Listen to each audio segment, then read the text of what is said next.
No assistant ever lasted a week with the billionaire in the wheelchair, until she showed up, talking to herself and driving him crazy. Before we begin, let us know in the comments, what city are you watching from? And at the end, don't forget to rate this story from 0 to 10. Enjoy the story. The third assistant in 3 days was crying, and it wasn't a quiet kind of cry. It was the desperate kind of sobbing that echoed through the glass halls of Philips International, as if the whole building was witnessing another corporate execution. "You're fired." Thomas Phillips's voice sliced through the air like a blade. From his wheelchair, perfectly positioned behind the mahogany desk, he watched the woman in front of him with a cold, almost expressionless face. He didn't need to stand up to take control of the room. His presence did that on its own. His sharp, gray eyes were enough to silence anyone. "But Mr. Phillips, I just asked for 5 minutes to use the restroom," she sobbed, trying to hold back her tears. Thomas checked his wristwatch, his tone void of emotion. "And you took 9. At Philips International, punctuality isn't a suggestion, it's a rule." She swallowed hard. "I understand." "Good. Human resources will handle your exit. Best of luck with your next attempt at being efficient." As soon as she stepped out the door, the whispers started on the other side of the glass wall. Employees pretended to type, but everyone was stealing glances at the CEO's office. 3 in 3 days, someone murmured in the hallway. "He's getting worse." "Worse?" another replied without looking away from the screen. "He's probably trying to beat his own record." "The last one only lasted 4 hours, said a nervous voice. She got fired for asking if he wanted sugar in his coffee. Inside the office, Thomas turned his chair toward the panoramic window. The city stretched out before him, gray and alive, like a chessboard he controlled with precision. He hated interruptions. He hated mistakes. He hated depending on luck, ever since the day fate, quite literally, knocked him down. The accident, or as he preferred to call it, the inconvenience, had left him confined to a wheelchair, and from that moment on, his life became a manual of total control. No error was tolerated, not from others, and not from himself. The door opened without a knock. Only one person in the world could do that. Thomas Andrew Phillips. The woman's voice cut through the air with the authority that only years of motherhood and family legacy could carry. Rosalind Phillips entered the office with the poise of someone who never needed permission. Silver hair pulled into a flawless bun, pearl necklace reflecting the cold ceiling lights, and eyes that always got what they wanted. "Mother," he sighed, lowering his voice. "Don't mother me." She crossed her arms. 3 assistants, Thomas, in 3 days. They were all incompetent. They were all human. Rosalind raised an eyebrow. "And you, my dear, seem to have forgotten what it means to be one." Thomas kept his gaze steady, but his jaw tightened. "I have a company to run, and a life to live." Rosalind leaned across the desk, her eyes shining with determination. "And right now, you have a commitment with me. I have a meeting with the board, rescheduled, for an hour from now." She smiled, victorious. "I already spoke to HR." Thomas ran a hand over his face, taking a deep breath. Arguing with Rosalind Phillips was the corporate equivalent of facing a hurricane, inevitable and pointless.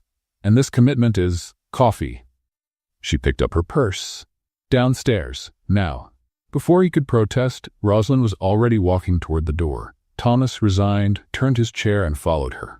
The cafe in the lobby was modern, filled with hanging lights and the comforting smell of roasted beans. It was the only place in the building where Thomas could, once in a while, pretend to be just another customer. But that day, fate, or maybe his mother, had other plans. Rosalind walked straight to the counter, as if the place was an extension of her living room. Thomas stopped a few feet behind, watching the activity. And then he heard it. "Come on, Grace. You got this. It's just coffee. You've been doing this for years. It's not surgery, it's just hot water and ground beans. Easy." He frowned. The voice came from behind the coffee machine. A young woman, hair tied up in a messy bun, uniform with a milk stain, was talking to herself as she pushed buttons with a focused and clearly terrified expression. "The right button, Grace. The right one." She hesitated. "The other right." A loud hiss of steam followed, then a spray of milk that hit her sleeve. "Great, now I look like I lost a fight with a cow." Thomas raised an eyebrow. Rosalind, standing beside him, smiled as if she'd just witnessed something delightful. "She's charming. She's a disaster. Exactly. Grace took a deep breath, trying to pull herself together. She placed a cup on the tray and whispered to herself, "All right, cappuccino, time to shine. You're my last shred of competence." "Sweetheart," Rosalind called, walking over. Grace nearly jumped. "Oh, hi, hello." "Yes, of course," she laughed nervously. "I mean, good afternoon." "2 cappuccinos, please," Rosalind said with a smile. 2 cappuccinos, perfect. Grace turned to the machine, murmuring, "Okay, no explosions this time. Please cooperate, beautiful." Thomas watched, stunned. She was talking to the machine and the coffee, and possibly herself. A few minutes later, she came back with 2 perfect cups. "Here you go, 2 cappuccinos, no injuries, no fires. Miracle of the day." Rosalind picked up the drinks, pleased.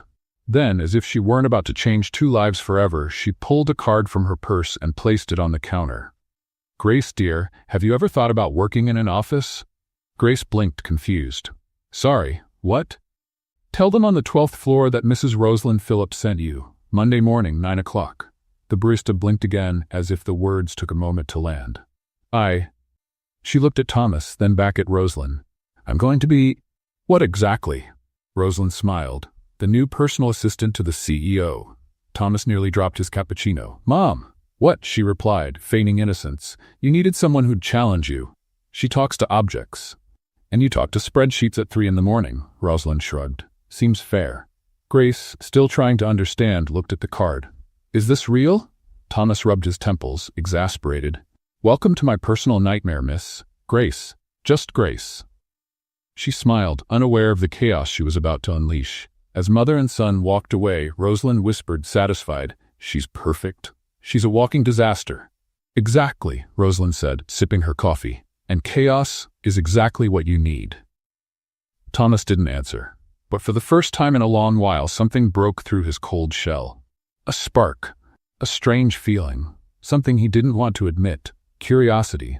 And maybe, just maybe, the beginning of a storm that would change everything.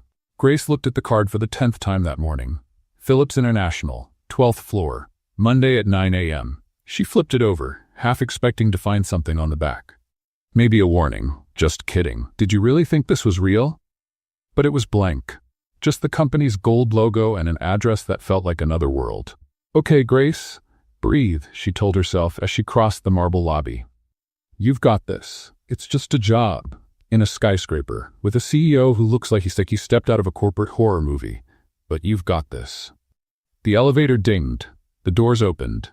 Grace stepped in, pressed the 12th floor button, and gripped the rail like she was launching to Mars. When the doors opened again, she found herself in a shiny glass hallway where everyone looked like they'd stepped out of a business magazine. Everyone wore sharp suits. Everyone walked with purpose. Everyone seemed to know exactly what they were doing. Grace glanced at her reflection in the glass wall. Plain black skirt. White blouse she ironed 3 times to get 1 wrinkle out. Low heels that squeaked with every step. "Right, you clearly don't belong here," she sighed. "But let's pretend you do." A blonde, elegant receptionist greeted her with a professional smile. "Good morning, can I help you?" "Oh yes, hi, I'm Grace." Grace, she realized she hadn't given her last name at the cafe. "Anyway, Mrs. Rosalind Phillips told me to come here today. Something about a job?" The receptionist typed something, frowning slightly. "Grace? No last name?" "Harrison, Grace Harrison," she added quickly, feeling her face flush. The woman typed again, her eyes widened. "Ah, you're the new executive assistant to Mr. Phillips." Grace blinked. "Sorry, assistant what?" "Executive, to the CEO," the receptionist replied, as if Grace had just asked where the floor was. 35th floor, private elevator to the left." Grace opened her mouth, closed it, opened it again. "Are you sure there's no mistake? Like another Grace? Grace with a different last name? Grace who actually knows what she's doing?" The receptionist smiled politely. "The system says you start today. 35th floor." Grace swallowed hard. "Right, 35th. Home of the man who fires people for breathing wrong." "Perfect." She walked to the elevator like someone heading to their own trial. The ride to the 35th floor felt like it lasted forever. Grace watched the numbers go up, and with each floor, her stomach dropped a little more. "All right, Grace.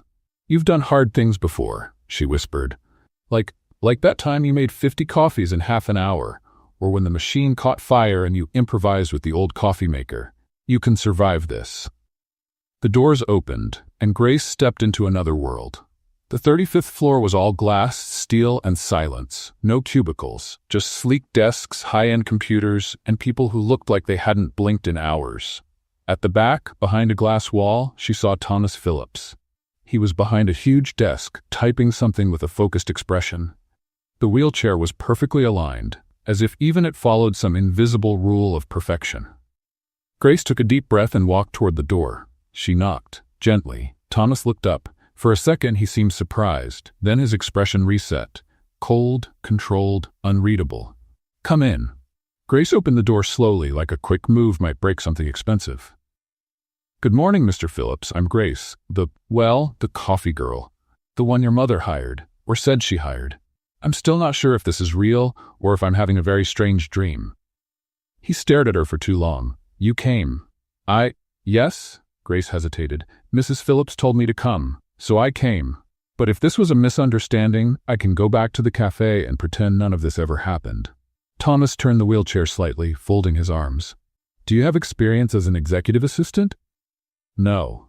"Administrative experience?" "Not exactly. Experience with scheduling, reports, corporate presentations." Grace bit her lip. "Well, I do make really good coffee." Thomas tilted his head like he was examining a rare kind of disaster. "Miss Harrison, I don't know what kind of arrangement my mother made with you, but this company is not a charity." "I know that." Grace lifted her chin, trying to look more confident than she felt. "And I didn't ask to be here. But your mother thought I'd be good at this, and I don't usually let down people who believe in me." He raised an eyebrow. "Even if you have no idea what you're doing?" "Especially then." Grace crossed her arms. "I'm a fast learner, and I'm great at improvising." "Improvising." Thomas repeated the word like it was poison. In this company, improvisation is another word for failure. Before Grace could answer, the phone on the desk rang. Thomas answered, annoyed. "Yes? Good morning, sweetheart." Rosalind's voice echoed, sweet and firm. "Has Grace arrived?" Thomas looked at Grace. She waved nervously. "Yes. Great. I hope you're treating her politely." "Mom?" "Thomas Andrew Phillips, you're giving this girl a chance, 1 week. If after 7 days you still think she's not right for the job, I'll fire her myself. But until then, you will be civil." "Understood?" Thomas clenched his jaw. "Understood." "Wonderful. Good luck." Rosalind hung up before he could argue. Grace tried not to laugh. Thomas stared at her, darkly. "You have 1 week, Miss Harrison, 7 days to prove you're not just another one of my mother's failed experiments. And what do I need to do in those 7 days?" "Survive," he said, without a trace of humor. "If you make it to the end of the week without getting fired, maybe I'll reconsider." Grace swallowed hard, but kept her eyes steady. "Challenge accepted, Mr. Phillips." He turned his chair back to the computer, like she no longer existed. "Your desk is out front. Someone from HR will give you the details. You may go." Grace left the office with shaky legs, but something new glowing in her chest. Determination. As she sat at the assigned desk, neat, organized, and terrifyingly empty, she whispered to herself, "All right, Grace, you've entered the lion's den. Now just don't get eaten." On the other side of the glass, Thomas watched. He wouldn't admit it, but something about that woman bothered him. It wasn't fear, it wasn't submission, it was authenticity. And for the first time in years, he felt something he swore he'd never feel again: curiosity. The next morning, Grace arrived 15 minutes early. She'd learned, during her first week at the cafe, that getting there early always gave her a moment to breathe before the chaos started. And if a cafe was chaotic, she didn't even want to imagine what a multi-million-dollar company was like. She sat down at the desk, turned on the computer, and looked at the screen like it was an impossible puzzle. "Good morning, computer. I hope you're friendlier than the boss," she murmured, typing in the password HR had given her. The screen lit up. Icons, folders, emails, a lot of emails. Grace took a deep breath. "Okay, you can do this. Just click the things. Everyone clicks things. You can click too." "Talking to yourself again, Mrs. Harrison?" Grace nearly jumped out of her chair. Thomas was standing at the office door, watching her with that expression she was starting to recognize. Half annoyed, half curious. "I was just checking if the computer was working." She smiled nervously. "You know how it is. Technology. Sometimes it needs encouragement. Encouragement, he repeated, expressionless, for a computer. Exactly. Grace nodded, trying to look confident. Motivation is everything. Thomas shook his head, but she was pretty sure she saw the corner of his mouth twitch. Almost a smile. Almost. Meeting in 10 minutes. Conference room, bring the tablet. He spun the chair and went back into the office. Grace blinked. Tablet? What tablet? 10 minutes later, Grace walked into the conference room holding a tablet she barely knew how to unlock. The room was huge. Glass table, leather chairs, and 6 executives already seated, all looking at her like she had walked into the wrong room, which technically she thought she had. Thomas was already at the head of the table, typing something on his laptop. He looked up when Grace came in. Mrs. Harrison, please take a seat. She looked around. All the seats were taken, except the one next to Thomas. Grace swallowed hard and walked over, trying not to trip over her own feet. She sat down, placed the tablet on the table. Took a deep breath. Good morning, everyone. She smiled at the executives. No one smiled back. Let's begin, Thomas said without looking at her. Third quarter sales report. A man in a gray suit began speaking about numbers, charts, and projections. Grace pretended to pay attention, but in reality she was just trying to figure out how to turn on the tablet. She pressed the side button. Nothing. Pressed it again. The screen blinked. Come on, buddy, work with me here, she whispered. The tablet slipped from her hands and hit the floor with a loud thud. Everyone stopped talking. All eyes turned to her. Grace smiled, cheeks burning. Sorry, he wanted to check out the carpet. Silence. She quickly bent down, picked up the tablet, and set it back on the table. All good now. He's alive, and so am I. Please, carry on. The man in the gray suit cleared his throat and went back to the report. Grace let out a breath of relief, until the door opened again. A woman walked in, tall, elegant, long, straight blonde hair like a perfect curtain. A black dress that looked like it had been sewn onto her body, high heels that echoed through the silence like a hammer. She walked to the table with the confidence of someone who knew exactly how much power she had. Sorry I'm late, she said, her voice calm but firm. Press meeting. Thomas nodded, pointing to an empty chair. Evelyn, thanks for joining us. Evelyn. Grace felt the name echo in her head like an alarm bell. The woman sat across the table, crossed her legs, and looked directly at Grace. Her smile was polite, but her eyes said something else. You must be the new assistant, Evelyn tilted her head. Grace, right? Yes. Hi. Grace waved awkwardly. Grace Harrison. How charming. Evelyn smiled, but her tone was sharp. Thomas, you didn't tell me you were hiring someone so different. My mother hired her, Thomas replied, eyes still on his screen. Ah, Rosalind, Evelyn chuckled softly, always full of surprises. Grace could feel the tension rise. She didn't need a handbook to know Evelyn didn't like her. The meeting went on. Now they were talking about the launch of a new product, a modern, minimalist, expensive design. One of the executives brought in a model and placed it in the center of the table. It was a sleek black electronic device with clean lines and a silver logo on top. This is the final model, the executive said proudly. Elegant, sophisticated, exclusive. Grace looked at the device, tilted her head, frowned. It looks like a millionaire penguin in a fancy suit. Dead silence. Grace blinked.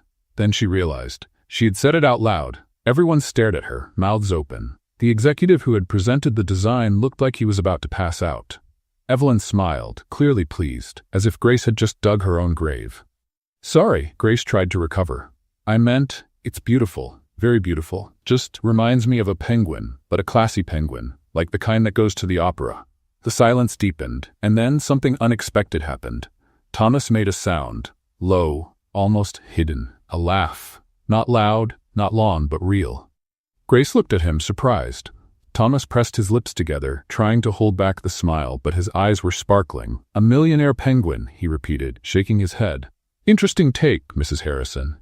The executive relaxed, laughing nervously. Well, maybe we can review a few design elements. The meeting went on, but something had changed. Grace noticed that Thomas glanced at her now and then. Not with annoyance, but with something closer to amusement. Evelyn, sitting across the table, noticed too, and she didn't like it one bit. When the meeting ended, Grace was the first to leave. She needed some air. Evelyn stayed behind, watching Thomas as he gathered the papers. She's interesting, Evelyn said casually. That's one word, Thomas replied, not looking at her. Thomas, dear, you know you can count on me if you need someone more qualified. Evelyn moved closer, someone who understands how things work around here. He finally looked at her. Grace is doing well. She compared your product to a penguin. And she was right. Thomas turned his chair toward the door. The design needs adjustments. Evelyn stood still, watching him leave. For the first time in years, she saw something in Thomas's eyes she hadn't seen since before the accident. Life. And that bothered her deeply.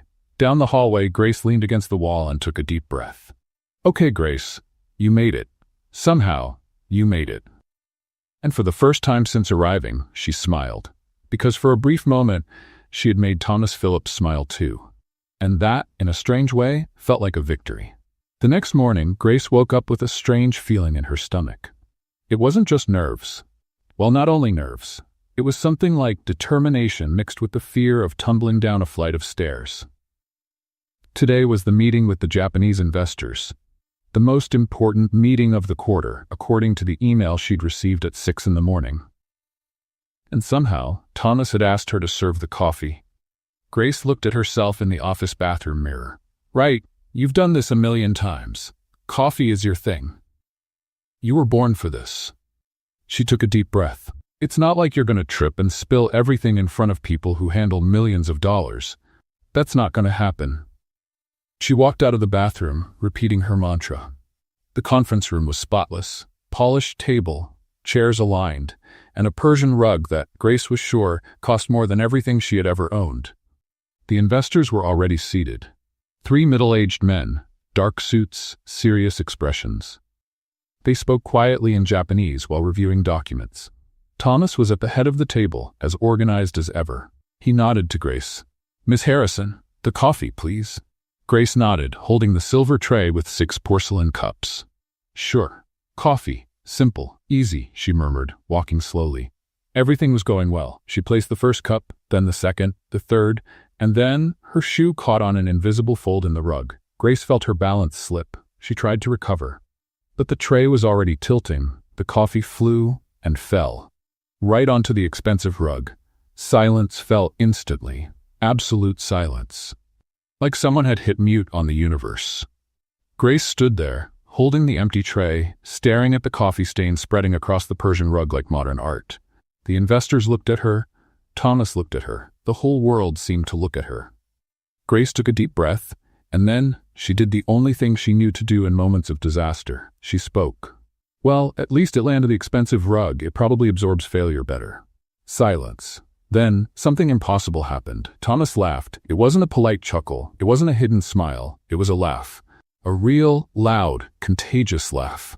Grace blinked, stunned. The investors looked at each other, and slowly they began to laugh too. One of them waved at Grace, amused. Very honest. We like that. Another nodded, smiling. Refreshing. We don't see that often. Grace exhaled, not realizing she'd been holding her breath. Thank you. She looked at Thomas, still trying to process that he was laughing. Sorry about the rug. Thomas shook his head, trying to regain composure, though his eyes were still bright. Don't worry, Miss Harrison. We can replace the rug, but honesty is much harder to come by. Grace smiled, relieved. I'll get some towels and more coffee. Coffee that won't spill, I promise. She left the room quickly, heart pounding. Outside, she leaned against the wall and took a deep breath. Okay, you spilled coffee on a rug that probably costs more than a car. But he laughed. He actually laughed. When Grace returned with fresh coffee and towels, the meeting was already in motion. Thomas was presenting charts. The investors were asking questions. And to her surprise, they seemed more relaxed. One of them even commented as she served the coffee again. Your assistant is very authentic, Mr. Phillips. That's rare. Thomas looked at Grace, and for the first time, she saw something different in his eyes. It wasn't coldness. It wasn't suspicion. It was appreciation. Yes, he answered softly. She is. Grace felt her face grow warm. She finished serving the coffees and quietly stepped out. The meeting lasted another hour. When the investors left, they were smiling. They shook Thomas's hand, nodded at Grace, and made positive comments about the proposal. As soon as the door closed, Thomas turned his chair toward Grace. She expected a scolding. A dismissal. Something, but he simply said, "You saved the meeting." Grace blinked. "I spilled coffee on your $1,000,000 carpet and turned a disaster into something memorable." Thomas tilted his head. "They liked you, and more importantly, they trusted us because of your honesty." Grace didn't know what to say. "I didn't do it on purpose." "I know," he smiled. "Not much, but enough. And that's exactly why it worked." Grace felt something strange in her chest, something warm, like for the first time she had actually done something right. "Thank you, Mr. Phillips." "Thomas," he corrected, surprising even himself. "You can call me Thomas." Grace smiled. "Thank you, Thomas." He nodded, turning back to his computer screen, but Grace noticed he was still smiling. That evening, as she tidied the desk before heading out, Grace looked toward Thomas's office. He was there, working late as usual, but something was different. He seemed lighter. Grace grabbed her purse and walked toward the door. But before leaving, she turned back. "Thomas?" He looked up. "Yes." "You should smile more," she said sincerely. "It suits you." Thomas stayed silent for a moment. Then, surprisingly, he smiled again. "Maybe I should."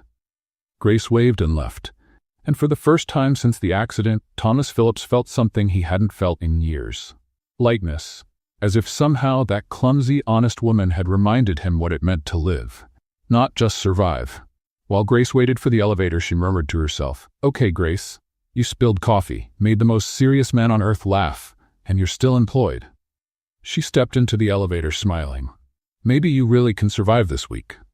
The doors closed, and up on the 35th floor, Thomas looked at the stain on the carpet. He smiled, and for the first time in a long time, he didn't care about the imperfection. The next morning, Grace arrived with 2 bags of fresh bread.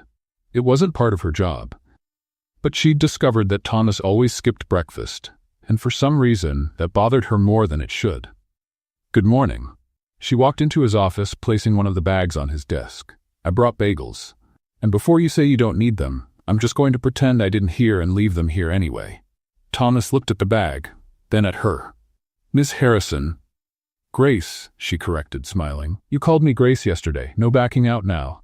He hesitated, and then, surprisingly, picked up the bag. "Thank you." Grace felt a small but meaningful victory.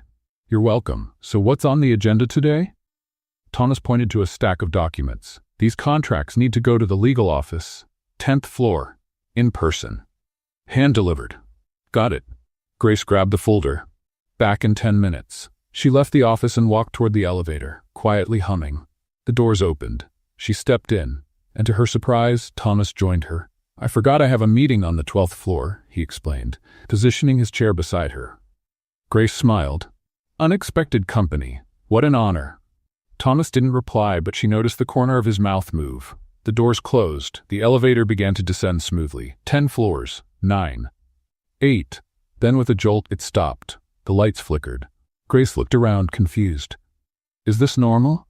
Thomas frowned, pressing a button on the panel. "Nothing happened. Looks like we've had a power outage." Grace blinked. "A power outage? In the elevator, with us inside." "Exactly." Thomas picked up the emergency phone. "Security? We have a problem in elevator 6. The voice on the other end crackled. "We're aware, Mr. Phillips. Electrical issue in the building. Should be resolved in about 20 minutes. Thomas hung up. 20 minutes. Grace looked at the cramped space, then at Thomas, then at the ceiling. "All right, 20 minutes. In an elevator. That doesn't move. With you." "Is that a problem?" he asked, raising an eyebrow. "No," Grace answered a little too quickly. "I mean, of course not. It's small in here, and I have this little habit of talking to myself when I'm nervous." "I noticed." Grace laughed nervously. "Of course you did. You notice everything." Silence. Grace sat down on the floor, leaning against the wall. Thomas watched her, curious. "What are you doing? If I'm going to be stuck, I'd rather be comfortable." She patted the floor beside her. "Come on, Thomas. Sit here. Or stay there. No judgment." He hesitated. Then slowly he locked the wheels and carefully moved himself to the floor, sitting next to her. Grace smiled. "See? It didn't bite." "Not yet," he replied, and she was pretty sure he was joking. A few quiet minutes passed. Grace tapped her fingers on her knee. Then she started murmuring to herself. "Okay, Grace, breathe. It's just an elevator. Elevators don't kill people. Well, technically they can, but this one seems strong, solid, reliable." Thomas let out a soft laugh. You really do talk to yourself all the time. Grace blushed. It's a coping mechanism. When I'm nervous, I need to hear a friendly voice. And most of the time, mine's the only one available. What about now? He asked, turning to look at her. Does mine count as friendly? Grace blinked, surprised. Count? Thomas shrugged. We're stuck together. No point being enemies. Grace smiled. Fair enough. The silence returned, but this time it felt different. More comfortable. Grace took a deep breath. Can I ask you something? You can try. Why do you keep everyone at a distance? Thomas stiffened. What do you mean? Grace turned to face him. You're the most successful CEO I've ever met, but it feels like you live in a bubble. Like you're afraid to let anyone in. He looked away. It's not fear, it's efficiency. That's not true, Grace said gently. It's fear, and it's okay to be afraid. Thomas stayed quiet for a long moment. When he finally spoke, his voice was low. After the accident, people changed. They looked at me with pity. Like I was broken, incomplete. Grace felt a tightness in her chest. So you decided it was better to be cold than to seem weak. Yes, he admitted, staring at his hands. If no one gets close, no one can see me as less. Grace shook her head. Thomas, you're not less. You're human. And humans have flaws, they have fears, and that's okay. He looked at her. Why do you care? Because you matter, she replied sincerely. And believe it or not, I actually like working for you, even when you're impossible. Thomas almost smiled. Only almost impossible? Okay, totally impossible, Grace laughed, but I still like it. Suddenly the elevator jolted. Grace screamed and grabbed Thomas's arm. What was that? They're probably resetting the system, he explained calmly, but he noticed she was still holding on to him. Grace, it's okay. She looked at him, eyes wide. Are you sure? Absolutely. He gently placed his hand over hers. I won't let anything happen to you. Grace took a deep breath, trying to calm herself. Sorry, I know it's silly, but closed spaces make me anxious. It's not silly, Thomas said, his voice surprisingly kind. It's human. She smiled, still holding his arm. Thank you. The elevator jolted again, but this time she didn't scream. Thomas looked at Grace, really looked. And he noticed something. You know you're different. Different how? She asked, curious. Different from anyone who's ever worked with me. He paused. You're not afraid to be yourself. Even when you mess up. Even when the world expects perfection. Grace tilted her head. That's because I learned that perfection is boring. And impossible. And exhausting. Thomas smiled. A real smile. I wish I had learned that sooner.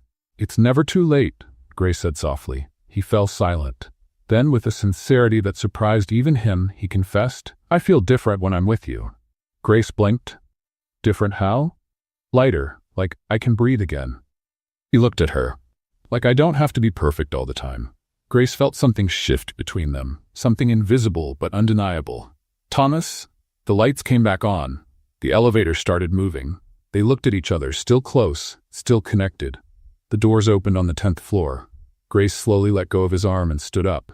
I need to deliver those documents. Thomas nodded, moving back into his chair. Of course. She stepped out, but before the doors closed, she turned back. Thomas? Yes? Thank you for trusting me. He smiled. Thank you for reminding me I still can. The doors closed, and Grace stood there in the hallway, her heart beating faster than it should. Because she had just realized something. Behind the stiffness, the coldness, the impossible perfection, there was a vulnerable man. A man she was starting to understand. And maybe starting to admire. That night, Grace realized she'd left the contract folder in the office. She checked the time. 8:30 in the evening. The building would be almost empty, but she needed those documents for the next morning's meeting. Great, Grace. Your memory's like a sieve, she muttered, grabbing her purse. At least you'll have the whole building to yourself. No witnesses to your incompetence. 20 minutes later, she was back on the 35th floor. The hallway was silent. The automatic lights flicked on as she walked by. It was strange seeing that place, so full of life during the day, now empty and almost ghostly. Grace walked to her desk, grabbed the folder, and was about to leave when she heard a sound. It came from the end of the hallway, from a room she'd never noticed before. Curiosity, her greatest strength and her biggest flaw.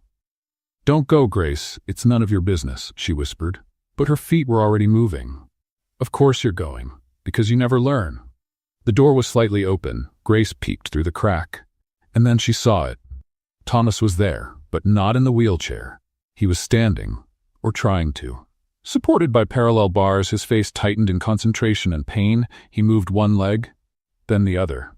Every step looked like a battle. Next to him, a man in a white lab coat, probably the physical therapist, was writing something on a clipboard. 3 more steps, Mr. Phillips. You can do it. Thomas took a deep breath, sweat rolling down his forehead. He took 1 more step, then another. Grace held her breath. She could see the determination on his face, the pain, the effort, and without realizing, she whispered, "Come on, Thomas, you've got this." The therapist looked toward the door. Thomas did too. Grace froze. "Oops." Thomas stared at her, surprised. And then, to her astonishment, he didn't yell. He didn't get mad. He just said, "Come in." Grace hesitated. "I'm sorry, I came to get a folder and heard a noise and I shouldn't be here." "But you are," Thomas replied, still holding the bars. "So come in." Grace opened the door slowly and stepped inside. The room was equipped with physical therapy gear, bars, treadmills, mirrors. The therapist greeted her with a polite nod. "I'm Dr. Alan Carter, and you must be the famous Grace." Grace blinked. "Famous?" "Mr. Phillips mentioned you a few times." Dr. Carter smiled. "He said you're interesting." Thomas rolled his eyes.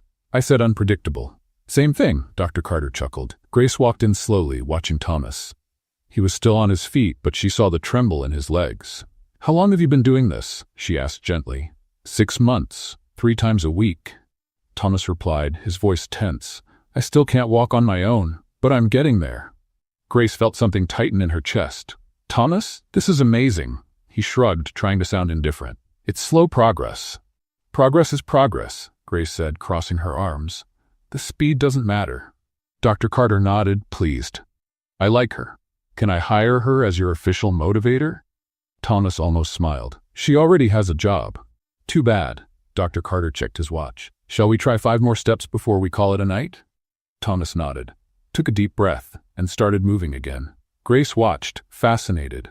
Every movement was measured, intentional, painful, and then, without thinking, she started talking. "Come on, Thomas, you can do it. 1 step at a time, like that movie. You know, the one with the boxer running up the stairs and getting all emotional at the top?" Thomas stopped, looked at her. "You're comparing my physical therapy to Rocky?" "Technically, yes," Grace smiled. "We just need the inspiring music." "Want me to sing it?" Dr. Carter laughed. Thomas shook his head, but she saw the corner of his mouth twitch. "Please don't sing." "Perfect. I don't know the lyrics anyway," Grace said, moving closer. "But I can do the beat." She started clapping in rhythm. "Da da da da da da." Thomas tried to keep a straight face. He failed. A laugh slipped out. Quiet. Genuine. Dr. Carter stopped writing, surprised. "Did he just laugh?" "Yes," Grace replied, proud, and it was beautiful. Thomas took another step, then another, and then 3 more. 5 steps. Grace cheered. "You're a champion, a hero. Okay, I'm overdoing it, but that was amazing." Thomas stopped, breathing heavily. Dr. Carter helped him back into the wheelchair. "Excellent progress today, Mr. Phillips. I think we found a new secret weapon," he said, nodding toward Grace. Thomas looked at her, and to her surprise, he said, "You can come back to the next sessions." Grace blinked. "Really, if you'd like?" He adjusted in the chair. "Apparently you make me laugh, and that helps." Grace felt her heart skip. "I'd love to." Dr. Carter began putting the equipment away. "Great. Next session is Thursday at 8 in the evening. I expect to see you here, Grace, with or without the Rocky theme."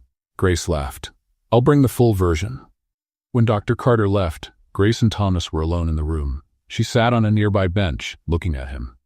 "Why don't you tell anyone about this?" Thomas sighed.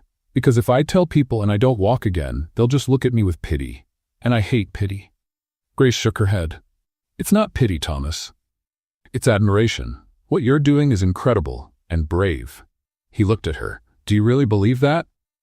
"Absolutely," Grace replied sincerely. "You're fighting every single day. That's not weakness. That's strength." Thomas stayed quiet for a long moment. Then, softly, he said, "Thank you." Grace smiled. "You're welcome." They stayed there in the comfortable silence of the room until Thomas finally broke it. "Did you forget the folder?" Grace looked down at her empty hands. "Oh, shoot, I left it on my desk again." Thomas laughed, loud and echoing through the room. Grace felt her chest warm up. "You should do that more often." "What?" Laugh. She stood up. It suits you. Thomas didn't answer, but the smile stayed on his face. Grace walked to the door, grabbed the folder from her desk, and came back. All set. Now I'll leave before I forget my own head. Grace? She stopped. Yes? Thank you. For not treating me like I'm broken. Grace turned around. You're not broken, Thomas. You're human. And humans heal. Always. She left before he could reply. And for the first time since the accident, Thomas Phillips felt something he hadn't felt in a long time. Hope. Grace walked down the hallway, her heart pounding. She had just seen something no one else seemed to see. The fight, the determination, the courage. And she realized something important. The cold man at the company, the impossible CEO, wasn't just that. He was someone who still wanted a fresh start. Someone who, despite everything, still had hope. And she wanted to be there when he finally made it. The next day, Grace was organizing papers when Rosalind Phillips stormed into the office like an elegant hurricane. Grace, dear, I'm so glad I found you. Grace looked up, surprised. Mrs. Phillips? Hi, do you need something? Rosalind smiled with that sparkle in her eye that Grace was beginning to recognize as a sign of danger. I need you to come to the company's charity dinner tomorrow night. Grace blinked. Me? At the charity dinner? Yes. Thomas will be there, and I will too.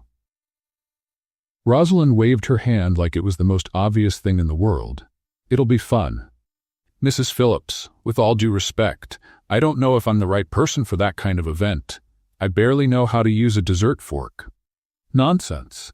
Rosalind patted her shoulder. You're exactly the right person. Thomas needs someone who keeps him grounded at these things, and you're perfect at that. Before Grace could protest, Rosalind was already heading out. 7 o'clock. Formal dress. See you there. Grace stood frozen, processing it all. Formal dress. Sure, because I have plenty of those in my closet. That evening, Grace looked at herself in the mirror and took a deep breath. The dress was simple. Dark green. Bought last minute on sale. But it was clean, well-fitted, and at least didn't have any coffee stains. Okay, Grace, you can do this. It's just a dinner. With rich people, important people, people who probably know the difference between 15 types of forks. She sighed. You're in trouble. The hotel ballroom was stunning. Crystal chandeliers, tables decorated with white flowers, people dressed like they just walked out of a fashion magazine. Grace stepped in slowly, feeling completely out of place. And then she saw Thomas. He was near the entrance, talking to Rosalind. Dark suit, perfectly tailored. Still elegant, even in his wheelchair. When he saw her, he stopped mid-sentence. Rosalind followed her son's gaze and smiled. Grace, you look lovely. Grace blushed. Thank you. I tried not to look like I got dressed in the dark. Thomas moved closer, his eyes fixed on her. You look great. Grace's face turned even redder. Thank you. You too. I mean, you always do. Not that I notice all the time, but, well. Rosalind laughed. Let's find our seats before you two freeze up standing there. Their table was near the stage. Grace sat beside Thomas, trying not to spill anything. Breathe, Grace, Thomas murmured with amusement. No one's judging you. Easy for you to say. You were born for this. I was born to spill coffee on expensive rugs. He smiled, and it was unforgettable. Before Grace could reply, a familiar voice echoed. Thomas, what a surprise. Evelyn, she arrived as always, flawless, confident, dangerous, tight red dress, hair in a perfect updo, sharp smile. Evelyn. Thomas greeted her politely, but distant. Evelyn looked at Grace, her eyes sweeping over the dress with thinly veiled disdain. Grace, how delightful to see you here. Thank you. Grace smiled, trying to stay polite. You look beautiful, too. I know, Evelyn said without a hint of modesty. She turned to Thomas. I hope your speech is ready. Everyone's looking forward to hearing it. Thomas nodded. It is. Evelyn smiled and walked away, but Grace caught the look she gave just before leaving. It was a warning. Dinner continued. Grace tried not to use the wrong fork, not to spill her wine, and not to talk to herself. She was doing well, until the moment of the speech. Thomas was called to the stage. Grace watched as he made his way up the side ramp and stood behind the microphone. Good evening, everyone, he began. It's an honor to be here tonight. Then the microphone screeched and died. Silence. Thomas tried again. Nothing.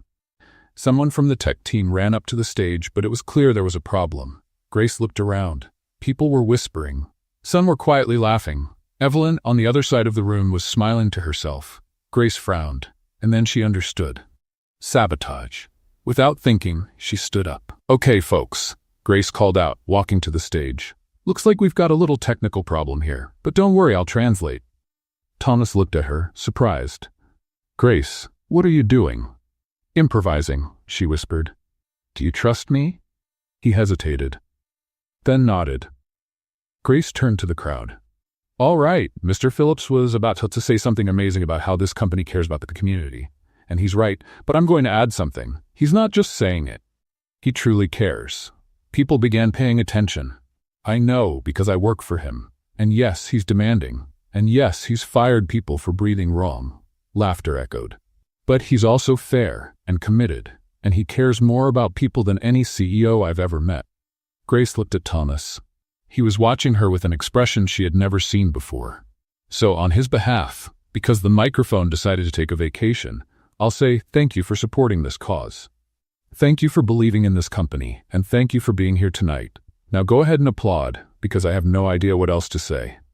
Silence. Then someone clapped, then another, and another. Within seconds, the whole room was applauding. Some were laughing, others were wiping away tears. Grace stepped off the stage, flushed. Thomas was waiting at the bottom.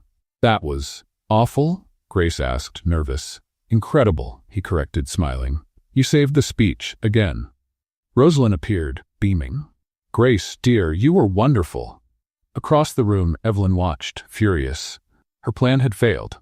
Worse, Grace had turned disaster into triumph, and Thomas was looking at her like she was the only person in the room. The rest of the evening passed in a blur of conversations and laughter. But when Grace finally left the ballroom, she saw the flashes. Photographers, journalists, cameras. Someone shouted, "Grace? Are you the CEO's new girlfriend?" Grace froze. "What? No, I'm just the assistant." But the flashes didn't stop. Thomas appeared beside her, stepping between Grace and the cameras. "No comment," he said firmly. They got into the car quickly. Grace was trembling. I didn't know the press would be there." Thomas looked at her, concerned. "Are you okay?" "Yes, just shaken." She took a breath. "Is it always like this?" "Always," he said gently. "But you handle it well, better than most." Grace tried to smile, but for the first time, she felt the weight of appearances, and the power the media had to turn everything into something bigger. Something she wasn't sure she was ready for. The next morning, Grace had barely slept. The flashes, the invasive questions, the curious looks spun through her mind like an endless carousel. She arrived at the office earlier than usual, hoping the routine would calm her. But Evelyn had other plans. Grace was organizing documents when she heard a voice behind her. "Grace, can we talk?" She turned. Evelyn was there, elegant as always, but her smile was different, almost motherly. "Sure," Grace answered cautiously. Evelyn pointed to an empty meeting room. "This will be quick. I just want to make sure you're okay after last night." Grace followed, confused. Evelyn closed the door behind them. "Sit down, dear." Grace sat. Evelyn remained standing, arms crossed. "Grace, I need to be honest with you. As someone who's been with this company for years, I feel it's my duty to warn you about a few things." "Warn me about what?" Evelyn sighed as if about to deliver difficult news. "Your behavior last night was embarrassing." Grace felt her stomach drop. "Embarrassing? Going up on stage like that, improvising, making jokes." Evelyn shook her head. "Grace, this company has an image to maintain, and you, as the CEO's assistant, reflect directly on him." "But the audience liked it. They applauded." "They were polite," Evelyn corrected, her voice soft but sharp. "But the comments afterward were cruel. People laughed at you, not with you." Grace felt the words hit her like a punch. I didn't know." "I know you didn't." Evelyn placed a hand on Grace's shoulder, pretending to show concern. "That's why I'm telling you. If you want to be taken seriously here, you need to act more professionally. Less you." Grace looked down at her hands. "Less me." "Exactly." Evelyn smiled. "I'm only trying to help, because believe me, people here don't forgive slip-ups." She left the room, leaving Grace alone, and crushed. For the rest of the day, Grace was different. She didn't talk to herself, didn't joke, didn't smile unless absolutely necessary. She sat at her desk, typed in silence, and answered emails with mechanical efficiency. People began to notice. "Is Grace okay?" someone asked in the hallway. "She barely said a word today," another replied, concerned. "Maybe she's sick." But Grace wasn't sick. She was just trying to be professional. Thomas noticed right away. That morning he waited to hear a funny comment, some quirky narration. A laugh. Nothing. In the afternoon he called her in to review a contract. Grace walked in, placed the papers on his desk, and said nothing. "Is there a problem with the document?" Thomas asked. "No, Mr. Phillips. Everything is in order." He frowned. "Mr. Phillips? You used to call me Thomas?" "Sorry, this is more professional." Thomas studied her. She avoided his gaze, kept her hands folded. Her posture was stiff. "Grace, are you all right?" "Perfectly," she replied without emotion. "May I go?" He hesitated. "You may." Grace left quickly. Thomas stared at the closed door, sensing something was off. That evening he found out what it was. Evelyn walked into his office without knocking, as she always did. "Thomas, we need to discuss next quarter's budget." He ignored her, typing something on his computer. "Evelyn, what did you say to Grace?" She blinked, feigning surprise. "Grace? Nothing serious, just a bit of professional advice." Thomas stopped typing, turned slowly to face her. "What kind of advice?" Evelyn shrugged. "I just suggested she be more discreet." After all, her behavior at the dinner was a little embarrassing. Thomas felt anger rise. "Embarrassing? She saved my speech. She saved the entire event." "Thomas, darling, you're being biased." Evelyn crossed her arms. "She's clumsy, impulsive. She doesn't fit the image of this company." "Leave?" Thomas said, his voice low but firm. "What? Get out of my office. Now." Evelyn froze. "You can't be serious." "I'm completely serious." Thomas rolled his chair closer. "You sabotaged my microphone last night, manipulated Grace today, and you still have the nerve to say you're worried about the company's image?" Evelyn opened her mouth, closed it. "You're firing me?" "No. But I'm throwing you out of my office, and if you interfere in Grace's life again, it'll be much worse than getting fired." Evelyn left, slamming the door behind her. Thomas took a deep breath, then picked up the phone. "Grace, could you come in, please?" 5 minutes later, Grace walked in. Still quiet, still distant. Thomas pointed to the chair in front of him. "Sit down." She sat stiff and guarded. "Grace, look at me." She slowly lifted her eyes. "What did Evelyn say to you?" Grace swallowed hard. "She told me I need to be more professional, that my behavior embarrasses the company." Thomas shook his head, frustrated. "She lied." "Thomas, no." He leaned forward. "Listen, you don't embarrass anyone. You save impossible situations. You make people laugh. You make me laugh, and that's rare." Grace felt her eyes sting. "But maybe she's right. Maybe I am too much. I talk too much. I laugh too loud. You," Thomas finished. "And that's exactly who you need to be." Grace looked at him, surprised. "Thomas?" "Since you got here, everything has changed," he said softly. "I spent years on autopilot, controlling everything, feeling nothing. And then you showed up, talking to yourself, dropping things, making ridiculous jokes. And you know what happened?" Grace shook her head. "You reminded me what it means to live," he said, eyes locked on hers. "Not just survive, really live." A tear rolled down Grace's cheek. "I don't want you to change who you are." Thomas continued, "Because who you are is amazing." Grace let out a teary laugh. "You're making me cry at work. That's extremely unprofessional." Thomas smiled. "Then we're even." Grace wiped her eyes, laughing. "Okay, I'll try to be myself again, but if I start talking to myself during an important meeting, it's your fault. I'll take full responsibility." They sat there looking at each other. The silence now felt warm. Grace stood up, but before leaving she turned around. "Thomas?" "Yes?" "Thank you for not wanting me to change." He smiled. "Thank you for making me want to." Grace walked out feeling lighter than she had since the dinner. And Thomas stayed in the office, realizing something that scared and excited him at the same time. He didn't just want Grace to stay at the company. He wanted her to stay close to him. Always. The next day, Grace arrived at the office humming softly. She was back. The real Grace. The one who talked to herself, laughed out loud, and occasionally tripped over things. And she felt good about it. But Evelyn wasn't ready to give up so easily. Grace was checking emails when the message popped up. "Urgent meeting. Room 302, now." Grace frowned. Room 302 was on the 3rd floor, far from Thomas's office. Strange, but she went. The room was small, windowless, with just a table and 2 chairs. Evelyn was already there, sitting with a folder in front of her. "Grace, sit down." Grace sat cautiously. "What's going on?" Evelyn slid the folder across the table. "This." Grace opened it. It was a resignation letter, already filled out, just missing a signature. Grace looked at Evelyn shocked. You can't be serious. Very serious. Evelyn crossed her arms. Let's be honest, Grace. You don't belong here. You never did. You were just one of Rosalind's failed experiments. Thomas doesn't think that. Thomas is confused, Evelyn replied coldly. He got caught up in your novelty, but it'll wear off, and when it does, you'll just be another assistant who got fired. Grace felt her anger rising. I'm not signing this. Then you'll be officially fired, with a scandal, with embarrassment. Evelyn leaned in. Or you can leave now with dignity, and no one has to know you failed. Grace stood up, grabbed the letter, and tore it in half. You know what I think, Evelyn? I think you're scared. Evelyn blinked, surprised. Scared? That I might earn something you never could. Grace tossed the torn papers on the table. Thomas's respect, real respect. Evelyn turned pale. Grace stormed out, slamming the door behind her. Her heart was racing, her hands were shaking, but she felt powerful. She stepped into the elevator, pressing the button for the 35th floor. And then she started talking to herself. Okay, Grace, you just tore up a resignation letter in the Wicked Witch's face. What now?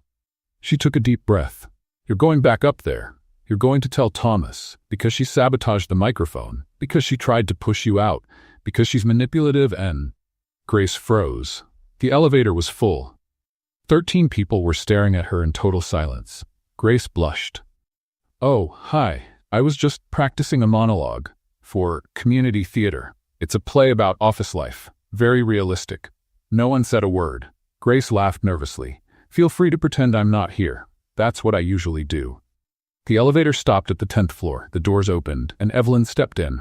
Silence cracked open again. Evelyn looked at Grace, then at the 13 people, then back at Grace. What are you doing? Grace opened her mouth, closed it, opened it again. I was just… A woman in a gray suit spoke up, breaking the silence. She said you sabotaged the microphone at the charity dinner and tried to force her to resign. Evelyn went pale. That's ridiculous. Didn't sound ridiculous, said a man in a suit, crossing his arms. Sounded pretty true. She was talking to herself, Evelyn protested. She's unstable, or honest, the woman replied, giving Evelyn a disapproving look. The elevator kept going up. No one spoke. Everyone stared at Evelyn like she didn't belong. The doors opened on the 35th floor, and there was Thomas. He looked at Grace, then at Evelyn, then at the 13 people stepping out of the elevator, all whispering to each other. What's going on? The woman in the gray suit stood beside him. Mr. Phillips, I think you should know something. She looked at Evelyn. Your PR director sabotaged the microphone at the charity dinner and just tried to force your assistant to quit. Thomas went very still, dangerously still. Is this true, Grace? Grace nodded, still trembling. Yes, she called me to a meeting, had a resignation letter ready, said I don't belong here. Thomas turned to Evelyn. My office. Now. Evelyn tried to keep her composure. Thomas, let me explain. No. His voice was firm. There's no explanation. You crossed every line. They walked into the office. Grace stayed outside with the other employees who were now gathering, curious. Through the glass, everyone could see. Thomas spoke. Evelyn waved her hands, trying to defend herself. And then Thomas pointed to the door. Evelyn walked out, her face red, her eyes filled with tears of rage. She walked past Grace without looking and disappeared into the elevator. Thomas stepped out of his office, catching everyone's attention. Evelyn Ward has been officially removed from her position. Any questions should be directed to HR. There were murmurs, but everyone returned to work. Thomas looked at Grace. You, my office. Grace swallowed hard and followed him in. Thomas closed the door behind them. Are you all right? Yes, Grace replied, still trying to process everything. Sorry, I didn't mean to cause a scene. I was just talking to myself, as usual. Thomas shook his head, smiling. Grace, you just exposed sabotage without even realizing it. That's not a scandal. That's courage. It was an accident. It was perfect, he corrected. And for that, I'm promoting you. Grace blinked. Sorry, what? You're no longer an executive assistant, Thomas said formally. You are now the internal relations coordinator, with a raise in your own office. Grace's mouth dropped open. Thomas, I barely know what I'm doing as an assistant. How am I supposed to coordinate anything? The same way you've done everything so far, he replied, smiling, by being you. Grace felt her eyes sting. I don't know what to say. Say you accept, she laughed, wiping away a tear. I accept. Of course I do. Thomas extended his hand. Welcome to the team, Coordinator Harrison. Grace shook his hand, feeling the strength and sincerity in his grip. Thank you, Thomas, for believing in me. Thank you for giving me reasons to believe. Grace left the office, still in a daze. Coordinator. She was a coordinator. She sat at her desk, her old desk for now, and murmured, "Okay, Grace, you just got promoted after accidentally exposing a corporate villain. In the elevator, in front of 13 witnesses." She laughed to herself. Your life is a crazy romantic comedy, and you love it. On the other side of the glass, Thomas was watching her, and smiling, because Grace wasn't just brave, she was genuine. And that, he was starting to realize, was the rarest and most valuable thing he'd ever found. The next morning, the entire office buzzed with nervous energy. It was the day of the annual conference, the biggest one of the year. Investors, media, international partners, everyone would be there. And Thomas would be at the center of it all. Grace arrived early, carrying coffee and a folder with his speech documents. Thomas was already in his office, going over the notes for the 10th time. "Good morning," Grace said, placing the coffee on his desk. "I brought reinforcements. You're going to need them." He looked at her, tense. "Thank you. I'm nervous." Grace blinked. "You? Nervous? The man who fires people for breathing wrong is nervous?" Thomas almost smiled. "It's different. There will be hundreds of people, live cameras, and I have to talk about vulnerability." Grace sat down in the chair across from him. "Thomas, you're the strongest person I know, and not because you hide your weaknesses, because you face them. Everyone will see that." He looked at her, and something in his expression changed. "You always know what to say." "It's a gift," Grace smiled. "And a curse. But today it's a gift." 2 hours later, the auditorium was full. Grace sat in the front row, next to Rosalind, who wore an elegant suit and smiled proudly. "He's going to do wonderfully," Rosalind whispered. "I know," Grace replied, though her stomach was full of nerves. Thomas took the stage from the side ramp. Perfect posture, controlled expression, but Grace could see the nerves underneath. He stood behind the microphone. "Good afternoon, everyone. It's an honor." The microphone squealed, then went dead. Grace's heart sank. Not again. Thomas tried another mic. Nothing. The tech team rushed to the stage, but it was clear this was a bigger issue. Murmurs filled the audience. Some people laughed, others reached for their phones. Grace looked around and saw, at the back of the auditorium, a familiar figure. Evelyn. She was quietly slipping out the side door, a smug smile on her face. Grace felt her anger boil. "That witch sabotaged it again," she muttered. Rosalind looked at her, concerned. "What are you going to do?" Grace stood up. "Improvise." She walked up to the stage under the curious eyes of hundreds of people. Thomas saw her and frowned. "Grace, what are you doing?" "Saving the day." Again, she replied, turning to the audience. "Hello, everyone. Looks like we're having a bit of a technical issue. But don't worry, I'll be translating Mr. Phillips' speech in real time, with feeling. And probably a few mistakes, but let's pretend those are on purpose." Nervous laughter rippled through the crowd. Thomas looked at her, surprised. "Grace, do you trust me?" she whispered. He hesitated, then nodded. Grace took a deep breath and began. "Mr. Phillips was going to start by saying it's an honor to be here. But I'll add something. It's an honor for us to have him here." She pointed at Thomas. "Because this man is not just a CEO, he's an example." The audience fell silent, listening closely. Years ago, he had an accident that could have ended his career, his life. But he didn't let it, Grace said, turning to Thomas. He fought. Every day, every night, and he's still fighting. Thomas was watching her, eyes shining. "And do you know what he wants to tell you today?" Grace continued, her voice steady. "That being vulnerable isn't weakness. That asking for help isn't giving up. That admitting you can't do it all alone is actually the bravest thing you can do." The room stayed completely still. This company isn't just about profits, it's about people, real people, with fears, with dreams, with flaws. Grace smiled. "And if Mr. Phillips can get up every day and face the world, even when it's hard, then so can we." She looked at Thomas. "Right, boss?" Thomas smiled, a real, emotional smile. "Right?" The crowd broke into applause. People stood up, some were wiping away tears. Grace stepped off the stage, shaking. Rosalind hugged her. "You were perfect." But Grace could barely breathe. She was just now realizing what she had done. Hundreds of people, cameras, the press, and everyone was looking at her. After the press conference, Grace tried to slip away quietly, but reporters surrounded her. "Grace Harrison, are you the new company spokesperson? Are you in a relationship with the CEO? What's it like working for Thomas Phillips?" Grace froze. I don't. No comment?" Thomas appeared, stepping in between her and the reporters. "No questions. Thank you." He guided her out of the auditorium. Once they were finally outside, he looked at her. "Are you okay?" Grace was breathing fast. "I need air. A lot of air." Thomas pointed ahead. "There's a park nearby. Let's go." 10 minutes later, they were in a small park near the building. Grace sat on a bench. Thomas pulled his chair up beside her. The sun was setting, painting the sky with orange and pink. Grace took a deep breath. "I did it again. I got up there, talked too much, became the headline." "And you were amazing," Thomas said softly. She looked at him. "Thomas, that was intense. I didn't think. I just did it. And that's why it worked." He turned his chair to face her. "You don't fake it. You don't overthink. You just are." Grace laughed nervously. "Being myself is becoming dangerous. Or freeing." Thomas moved closer. "Grace, you taught me something important." "What?" "That it's okay not to be perfect. That it's okay to need help. That it's okay to feel." Grace felt her heart race. "Thomas, I spent years protecting myself," he continued. "Building walls, keeping everyone out. Then you showed up, spilling coffee, talking to yourself, making ridiculous jokes, and do you know what happened?" She shook her head. "The walls came down," he said, eyes locked on hers, and for the first time in years I felt alive. Grace couldn't breathe. "You make me want to be better." Thomas moved even closer.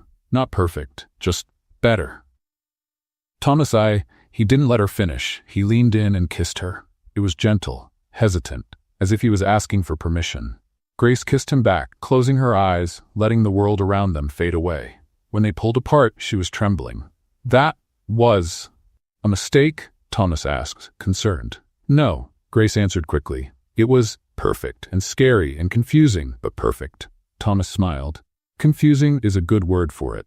They sat there in silence as the sun finished setting, but Grace felt something rising inside her, fear. The next morning, Grace woke up to her phone buzzing nonstop. She opened the internet and froze. Headlines, photos, speculation. CEO's assistant steals the spotlight at historic press conference. Grace Harrison, the woman behind Thomas Phillips' success. Office romance, CEO and assistant spotted together in park. There were photos of them in the park. Close. Intimate. Grace felt panic rise. She called the office and asked to speak to Thomas. "Miss Harrison is out sick today." She lied to the receptionist. Then she hung up, packed a suitcase, and left. She didn't know where she was going. She just knew she had to get away from the cameras, the pressure, everything. That afternoon, Thomas tried calling Grace. No answer. He called again. Still nothing. Worried, he called Rosalind. "Mom, Grace isn't answering." "Maybe she's just busy." "Or she ran," Thomas said, his voice tight. Meanwhile, somewhere in the city, Evelyn smiled as she read the news. She knew Grace had run. No one knew where she was. "Perfect," Evelyn whispered. The microphone stunt didn't work. But now, she won his heart and disappeared. Better than I could have planned. And Thomas, alone in the office, stared at Grace's empty chair, feeling the emptiness she'd left behind, and realizing too late that maybe it had all happened too fast, too intense. And now, she was gone. And he had no idea how to bring her back. 2 months had passed. 2 months since Grace had vanished without a trace. Thomas had tried calling, sent emails, even asked Rosalind to investigate discreetly. Nothing. It was as if Grace had disappeared into thin air. The office felt empty without her, the hallways too quiet. And for the first time in years, Thomas felt something he had sworn never to feel again. Despair.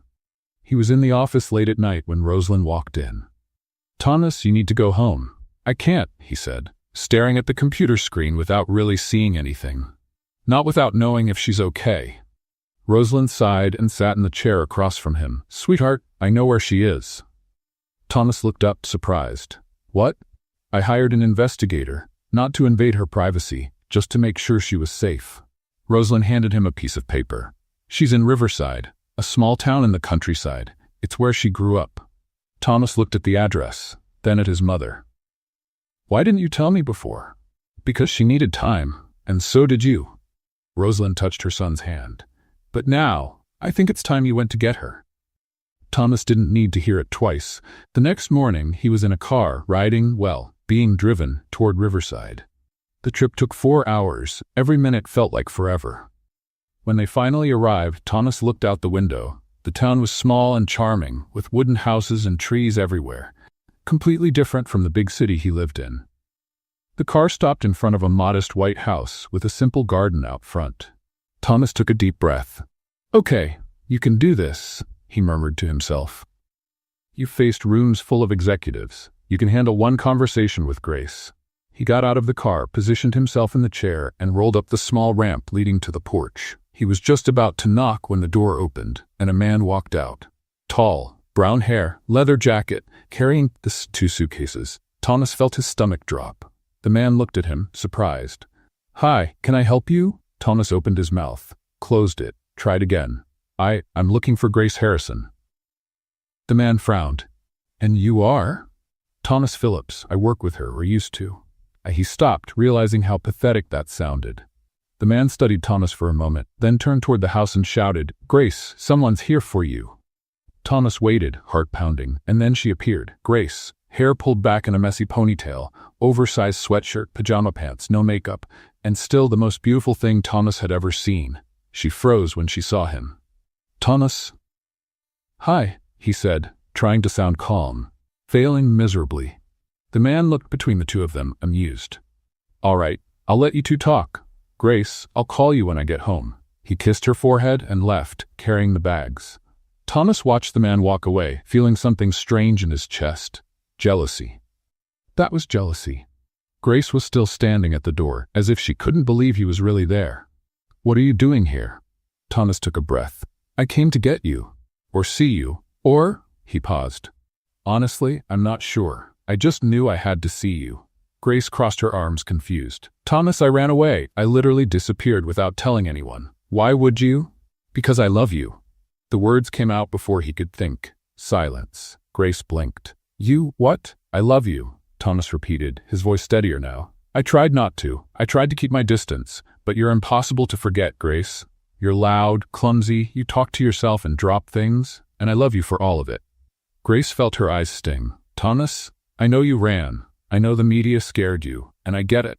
He moved closer. "But I need you to know, I don't care what they say. I only care about you." Grace wiped away a tear. "And the man who just left with the bags?" Thomas hesitated. "Is he your boyfriend?" Grace blinked, then burst out laughing. "What? No, that's Ethan, my brother." Thomas felt a wave of relief rush through him. "Your brother?" "Yes, you goof." Grace shook her head, still laughing. "He was visiting me, went back to his city today." Thomas closed his eyes and let out a long breath. "I'm an idiot." "Yes," Grace agreed, smiling. "But a brave idiot. You drove 4 hours to get here." "Technically, my driver drove, but yes." Grace stepped down from the porch and knelt in front of him so they were at eye level. "Thomas, I ran because I was scared." "Of me?" "Of myself," she corrected. "Of not being good enough. Of embarrassing you. Of not being able to handle the pressure of being by your side." Thomas held her face gently in his hands. "Grace, you don't have to be perfect. You're already everything I need. Even when I spill coffee on expensive carpets. Especially when you do that." He smiled. Grace laughed, tears now streaming down her face. "I missed you," she admitted. "Every single day. But I didn't know if you still wanted me after I ran away." "Always," Thomas said firmly. "I'll always want you, with all your flaws, with all your chaos." Grace hugged him, burying her face into his neck. "I love you too, even when you fire people for breathing the wrong way." Thomas laughed, pulling her close. "I promise I'll work on that." They stayed there, wrapped in each other's arms, as the sun shone over the little town. When they finally pulled apart, Grace wiped her face and smiled. "So what happens now?" "Now you come back with me," Thomas said, "if you want to." Grace pretended to think. Back to the big city, the cameras, the media, the job. "And to me," he added. Grace smiled. "Sold."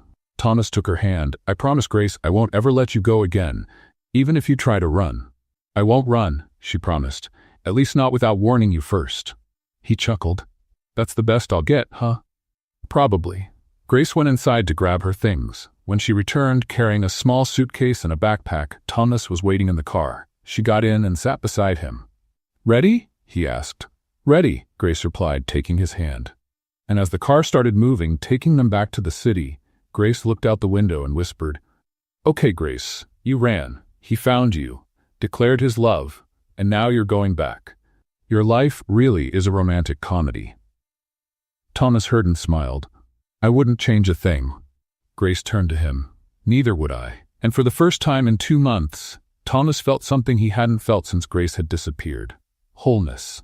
Because the love that had started in chaos, through mistakes and imperfections, was now real. And nothing, not the media, not the pressure, not even fear, could change that. They were together. And that's exactly where they were meant to be. 6 months later, Phillips International was unrecognizable. Not physically. The building was still the same. The glass walls, the gleaming hallways, unchanged. But the atmosphere was different. People smiled more, talked in the hallways, and to everyone's surprise, the CEO hadn't fired anyone in months.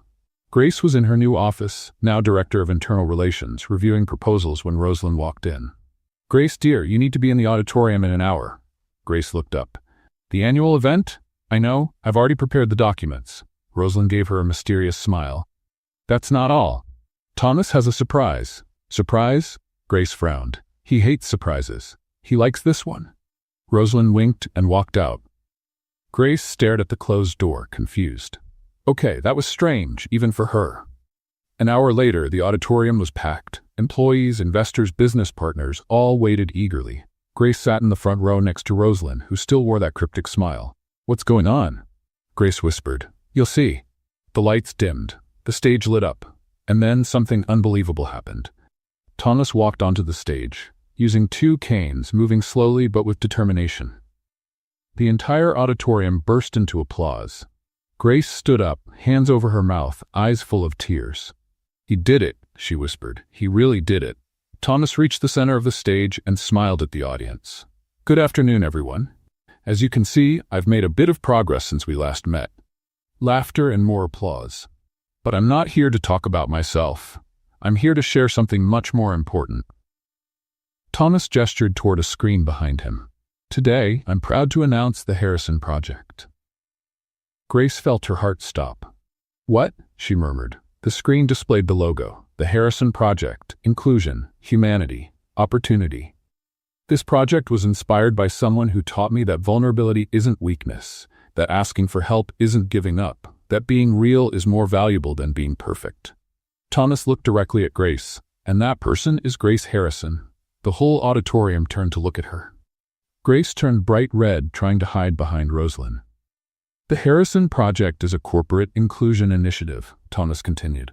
"We will launch mentoring programs, psychological support, and opportunities for people who, like me, face physical challenges, but also for those facing emotional, social, or simply non-traditional obstacles in the workplace." The audience applauded, and to lead this project, I'd like to invite to the stage our new Vice President of Inclusion and Human Development. Thomas extended his hand. "Grace Harrison." Grace froze. Rosalind gave her a gentle push. "Go on, dear. This is your moment." Grace walked onto the stage, trembling. Thomas was waiting with a smile. As she got closer, he whispered, "You've got this." Grace looked out at the audience, hundreds of people staring at her. She began, nervous. "I don't really know what to say, except that this project is incredible, and I'm terrible with prepared speeches, so I'll just say thank you for believing that imperfect, awkward people who talk to themselves can still make a difference." Laughter echoed. Applause. Grace was about to step down when Thomas held her hand. "Wait, Grace." She turned, confused. Thomas let go of one of his canes, leaning on the other, and with his free hand, pulled a small box from his pocket. Grace felt the world stop. No way. He's not. Thomas knelt down, slowly but with determination. The entire room went silent. "Grace Harrison," he said firmly, "you came into my life like a hurricane. You spilled my coffee, compared my product to a penguin, and somehow you made me realize I was only surviving, not really living." Grace was crying now. "You taught me how to laugh, to be vulnerable, to accept help." He opened the box, revealing a simple, elegant ring. "And I want to spend the rest of my life hearing you talk to yourself, knocking things over, and turning disasters into miracles. Grace, will you marry me?" Silence. Grace looked at him, at the ring, at the audience holding its breath. And then, she did what she always did. She said what she was thinking. "You're proposing to me, on stage, in front of hundreds of people, still recovering." She shook her head, laughing through tears. "You're completely crazy." Thomas smiled. "Is that a yes?" "Obviously it's a yes, you silly man." Grace knelt in front of him, laughing and crying at once. "Yes, 1,000 times yes." The room erupted. Applause, cheers. Some people were crying. Thomas slipped the ring on her finger and pulled her into a kiss. The applause grew even louder. When they pulled apart, Grace whispered, "You know we're going to make headlines again, right?" "Let them talk," Thomas replied, smiling. "As long as it's with you." 6 months later, the wedding took place. It wasn't in a fancy venue. It was in a simple garden, strewn with lights in the trees and white flowers everywhere.